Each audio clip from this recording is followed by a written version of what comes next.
Assalamualaikum warahmatullahi wabarakatuh. Salam sejahtera bagi kita sekalian.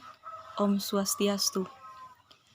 Perkenalkan, nama saya Dini Anggraini Lumako, Stambuk A11120095. Program Studi Pendidikan Bahasa dan Sastra Indonesia, Universitas Tadulako.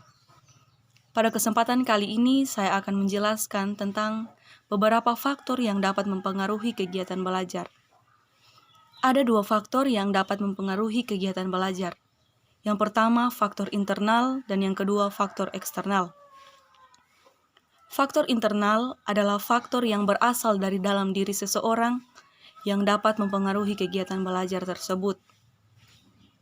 Faktor internal terbagi menjadi dua, yaitu faktor fisiologis dan faktor psikologis.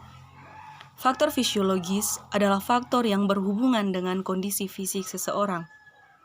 Contohnya, saat kita dalam keadaan sakit, kemudian kita memaksakan diri untuk tetap terus belajar, itu pasti akan sangat mempengaruhi kegiatan belajar kita. Bahkan akan sangat mempengaruhi nilai belajar kita. Yang kedua, psikologis. Faktor psikologis adalah keadaan psikologis seseorang yang dapat mempengaruhi kegiatan belajarnya. Contohnya, saat kita sedang melaksanakan kegiatan belajar, tetapi kita tidak berkonsentrasi dengan apa yang kita pelajari, dan malah berkonsentrasi pada hal-hal yang lain, itu pasti akan sangat mempengaruhi kegiatan belajar kita. Faktor yang kedua, yaitu faktor eksternal. Faktor eksternal adalah faktor yang berasal dari luar yang dapat mempengaruhi kegiatan belajar. Faktor eksternal tersebut terbagi menjadi dua, yaitu faktor sosial dan faktor non-sosial. Faktor sosial meliputi sosial sekolah, lingkungan sosial masyarakat, dan lingkungan keluarga.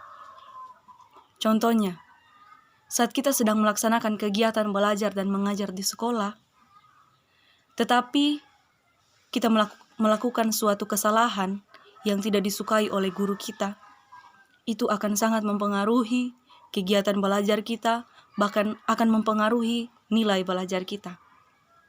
Yang kedua, faktor non-sosial.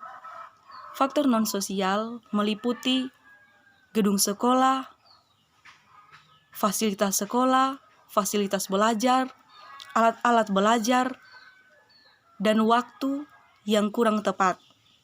Contohnya, saat kita sedang melaksanakan kegiatan belajar, tetapi fasilitas atau alat-alat belajar yang kita butuhkan tidak memadai, itu akan mempengaruhi proses belajar kita. Sekian yang dapat saya sampaikan mengenai beberapa faktor yang dapat mempengaruhi kegiatan belajar. Kiranya apa yang saya sampaikan dapat bermanfaat bagi kita sekalian. Dan saya ucapkan banyak terima kasih. Assalamualaikum warahmatullahi wabarakatuh. Salam sejahtera bagi kita sekalian. Om Santi Santi Santi Om.